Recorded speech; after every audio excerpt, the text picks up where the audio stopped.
नमस्कार प्यारे बच्चों। हर घर पाठशाला में आप सभी प्यारे बच्चों का स्वागत है। सामाजिक विज्ञान की कक्षा में आज हम पढ़ेंगे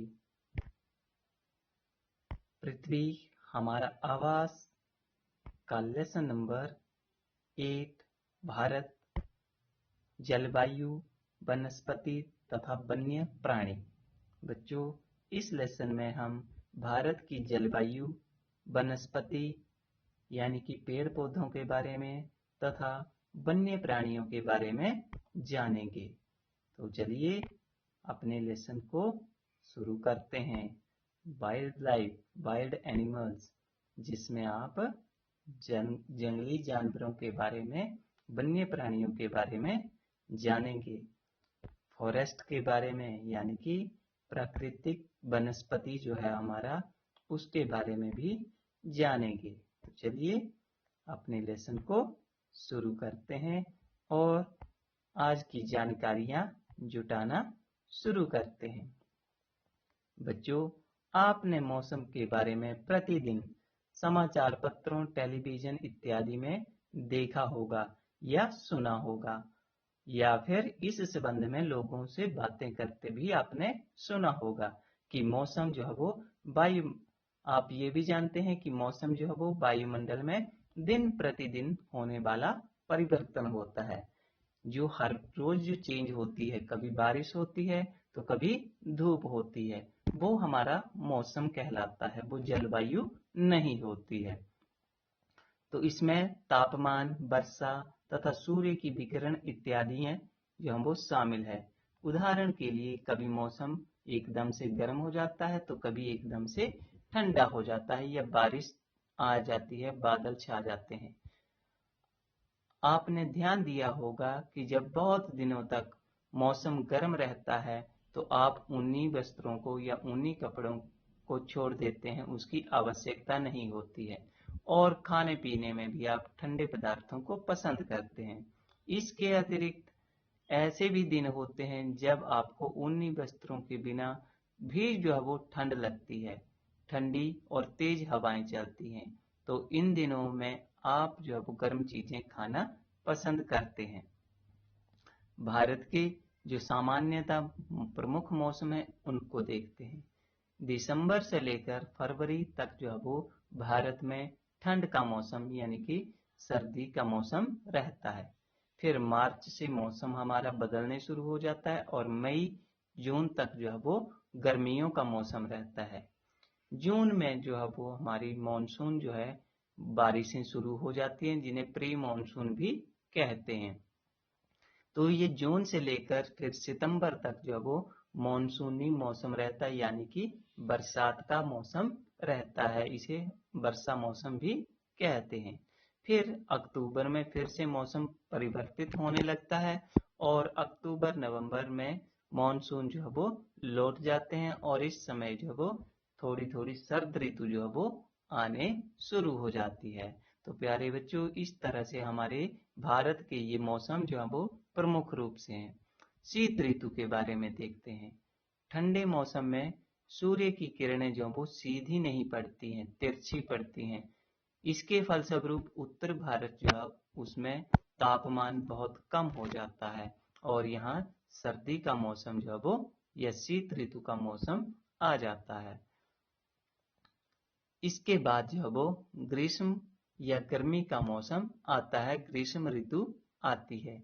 गर्मियों के मौसम में सूर्य की किरणें लगातार जो है वो अधिकतर सीधी किरणें भारत के या सभी भारत के क्षेत्र पर पड़ती हैं, जिससे कि तापमान बहुत अधिक बढ़ जाता है। दिन के समय में गर्म एवं शुष्क पवनें चलती हैं, यानी कि गर्म हवाएं चलती हैं, जिन्हें कि लू भी कहा जाता है। हमारे इस हिमाचल प्रदेश में इतनी ज्यादा लू की समस्या नहीं होती है। जो हमारे निचले क्षेत्र हैं, जैसे ऊना, बिलासपुर इत्यादि के कुछ एक क्षेत्र जो कि पंजाब से सटे हुए हैं, वहां पर इस तरह का मौसम या लू इत्यादि देखी जा सकती है, मगर ज्यादातर हिमाचल में लू जो है वो नहीं चलती है। ये मैदानी इलाकों में पंजाब, हरियाणा, दिल्ली, राजस्थान इत्यादि और बाकी के जो मध्य भारत है वहां तक ये चलती है। तो ये गर्म पवनें होती हैं, इतनी गर्म होती है हवाएं, जैसे कि हमारे ब्लोअर की हवा होती है, जिनका हम सर्दियों में उपयोग करते हैं। इससे हमारी स्किन में थोड़ा परिवर्तन आ जाता है, स्किन थोड़ी सी झुलस जाती है। तो प्यारे बच्चों, आगे हम और ज्यादा जानकारी लेते हैं, जैसे कि दक्षिण पश्चिम मानसून या फिर वर्षा का मानसून। यह मानसून के आने और आगे बढ़ने का मौसम होता है। इस समय जो वो पवनें या हवाएं जो हैं वो बंगाल की खाड़ी तथा अरब सागर से जो होती हुई स्थल की ओर यानी कि जमीन की ओर आगे बहती है, और वे अपने साथ जो वो नमी भी लेकर आती है। और यही नमी जो वो जब पहाड़ों से टकराती है ये पवनें, तो फिर वर्षा होनी शुरू हो जाती है।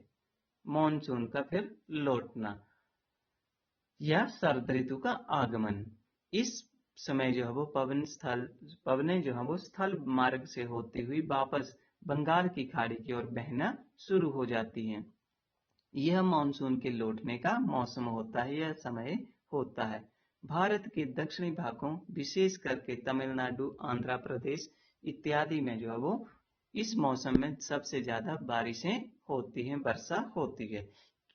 किसी स्थान पर जो है वो अनेक वर्षा मापी गई मौसम के जो औसत दशा है वो ही उसकी जलवायु को निर्धारित करती है। यानी कि जिस तरह का मौसम अगर लंबे समय तक रहता है तो उसे जलवायु कहते हैं। जैसे कि अब ऊपरी हिमाचल का जो क्षेत्र है यहाँ पर ठंडी जलवायु है, यानी कि बरस में ज्यादातर महीने जो है यहाँ पर सर्दियां रहती हैं।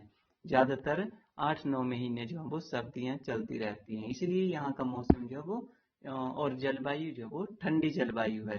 जबकि पंजाब या फिर मैदानी क्षेत्रों में, राजस्थान इत्यादि में चले जाएं तो वहाँ साल में ज्यादातर जो है वो गर्मियों का मौसम रहता है, 1-2 महीने जो है वो थोड़ी सी सर्दी आती है। तो वहाँ की जलवायु जो वो गर्म जलवायु है, और हमारे यहाँ की जलवायु ठंडी जलवायु है। भारत की जलवायु को मोटे तौर पर जो वो मानसूनी जलवायु कहा जाता है। जो मानसून शब्द है प्यारे बच्चों, वो अरबी भाषा के मौसम से लिया गया है, जिसका अर्थ होता है मौसम। भारत की स्थिति जो है वो उष्ण कटिबंधीय होने के कारण अधिकतर वर्षा मानसूनी पवनों के कारण ही होती है।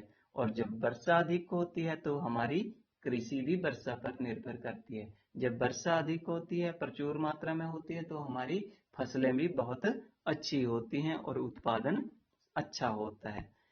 किसी स्थान की जलवायु उसकी स्थिति, ऊंचाई और समुद्र से दूरी तथा ऊंचावच पर निर्भर करती है।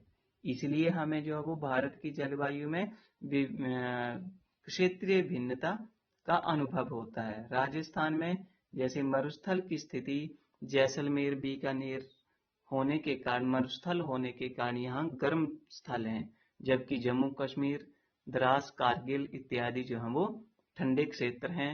या हिमाचल के लाहौल, किन्नौर और कुल्लू इत्यादि का क्षेत्र जो है, शिमला के क्षेत्र, वो ठंडे क्षेत्र हैं। इसी तरह तटीय क्षेत्र जो हैं, जैसे मुंबई के आसपास के एरिया, कोलकाता के आसपास का एरिया और मद्रास के या चेन्नई के आसपास का जो समुद्री किनारों से लगते हुए जो क्षेत्र हैं, वहां पर समताप रहता है, यानी कि ना तो ज्यादा गर्मी होती है ना ज्यादा ठंड होती है। समुद्र तट होने के कारण ये स्थान जो है वो अधिक आर्द्र होते हैं, ह्यूमिडिटी यहाँ पर ज्यादा होती है।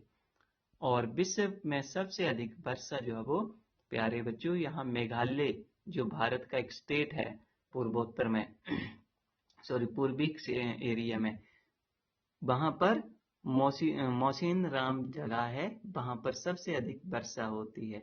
जबकि किसी किसी वर्ष जो है वो अगर राजस्थान को देखा जाए, जैसलमेर इत्यादि, तो वहां कई कई वर्षों तक वर्षा भी नहीं हो पाती है। आगे हम बच्चों वनस्पतियों के बारे में, प्राकृतिक वनस्पति के बारे में जानकारियां लेते हैं। हमारे चारों ओर विभिन्न प्रकार के पादप जीवन हमें देखने को मिलते हैं। हरे घास के मैदानों में खेलना कितना अच्छा लगता है। कुछ पौधे जो वो छोटे होते हैं जिन्हें हम झाड़ियां कहते हैं, जैसे कैक्टस या फूलों के पौधे इत्यादि। इसके अतिरिक्त बहुत सारे लंबे लंबे वृक्ष भी होते हैं। उनमें से कुछ में बहुत बड़ी बड़ी शाखाएं और पत्तियां होती हैं, जैसे नीम का पेड़, आम का पेड़, पीपल का पेड़ इत्यादि इत्यादि। इन्हें वृक्ष कहा जाता है और इनमें पत्तियों की मात्रा बहुत अधिक होती है। कुछ जो है वो बहुत कम पत्तियों वाले भी होते हैं, जैसे कि नारियल का पेड़। घास, झाड़ियां तथा पौधे जो बिना मनुष्य की सहायता से उपजाए जाते हैं, उन्हें प्राकृतिक वनस्पति कहते हैं। यानी कि जो स्वयं ही पैदा होते हैं जंगलों में पौधे, उन्हें प्राकृतिक वनस्पति कहते हैं। मगर जिन्हें हम अपने घरों में, गमलों में खुद उगाते हैं, उन्हें प्राकृतिक वनस्पति नहीं कहा जाता है। क्या आप कभी ये भी सोचते हैं कि ये एक दूसरे से किस प्रकार से भिन्न है? अलग अलग जलवायु में अलग अलग प्रकार की वनस्पतियां पाई जाती हैं। इनमें वर्षा की मात्रा सबसे महत्वपूर्ण होती है कि वर्षा कहाँ कितनी हो रही है, उसी पर वो वनस्पति निर्भर करता है।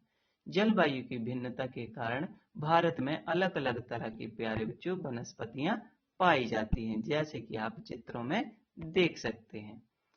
अब देखिए जो उष्ण कटिबंधीय वन है, वहां पर वनस्पति जो वो किस तरह की होती है। तो जो छोटी होगी 1 से 1.5 मीटर की, वो घास इत्यादि होती है और 5 मीटर तक जो है वो झाड़ियां कहलाती हैं। इसके बाद 5 से 10-15 मीटर तक जो है वो तरुण वृक्ष होते हैं, 20 मीटर तक या 20 से 40 तक बीतान, और इससे भी अगर बड़े हैं तो उन्हें उद्गामी परत कहा जाता है या उद्गामी वृक्ष कहा जाता है। तो प्यारे बच्चों, आगे हम जंगलों की लाभ देखते हैं या वनों की हमें आवश्यकता क्यों पड़ती है। वन हमारे लिए बच्चों बहुत ही उपयोगी या लाभदायक होते हैं। ये विभिन्न कार्य करते हैं। पेड़ पौधे जो वो ऑक्सीजन को छोड़ते हैं, जिसे हम ग्रहण करते हैं, और जो हम कार्बन डाइऑक्साइड छोड़ते हैं, उन्हें पेड़ ग्रहण कर लेते हैं, पेड़ पौधे सोख लेते हैं, अपने लिए वो उपयोग में कर लेते हैं। पेड़ पौधों की जड़ें मिट्टी को भी बांधे रखती हैं और इस प्रकार जो वो भूमि का कटाव या अपरदन नहीं होता है। इस चित्र में आपको वनों से मिलने वाली विभिन्न प्रकार की वस्तुएं जो वो बताई गई हैं। तो इस चित्र का अच्छी तरह से अवलोकन कीजिएगा और इसके अतिरिक्त और हमें क्या क्या चीजें मिलती हैं पेड़ों से या वनस्पति से, उनकी भी आप एक सूची बनाइएगा।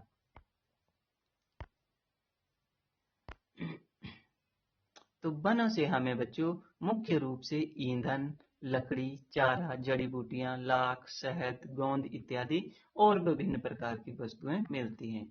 वन्य जीवों के लिए प्रकृति जो है वो मुख्य रूप से निवास है। वनों का संरक्षण या वनों के संरक्षण के उपाय, कैसे हम इन वनों को बचा सकते हैं। आपने देखा कि ये हमारे लिए बहुत उपयोगी हैं। पेड़ों की अंधाधुंध कटाई के कारण भारी मात्रा में प्राकृतिक वनस्पतियां अब समाप्त हो गई हैं। हमें जो वो अधिक पौधों को लगाने की आवश्यकता है। जो पेड़ बच गए हैं उन्हें बचाना है, उनकी रक्षा करनी है, एवं लोगों को जो वो पेड़ों के महत्व के बारे में भी बताया जाना चाहिए। हम लोग कुछ खास आयोजन जैसे कि वन महोत्सव मनाकर भी अधिक से अधिक लोगों को इस प्रकार से पेड़ लगाने में या पेड़ों के संरक्षण में शामिल कर सकते हैं तथा पृथ्वी को फिर से हरा भरा बना सकते हैं। तो प्यारे बच्चों, इस तरह से हमने देखा कि किस तरह से वन्य जीवन और प्राकृतिक वनस्पति जो है वो हमारे लिए उपयोगी हैं। तो आपका धन्यवाद वीडियो को देखने के लिए। अगर सही और अच्छा लगा है वीडियो तो आप इसे लाइक और शेयर जरूर कीजिएगा। तब तक के लिए धन्यवाद।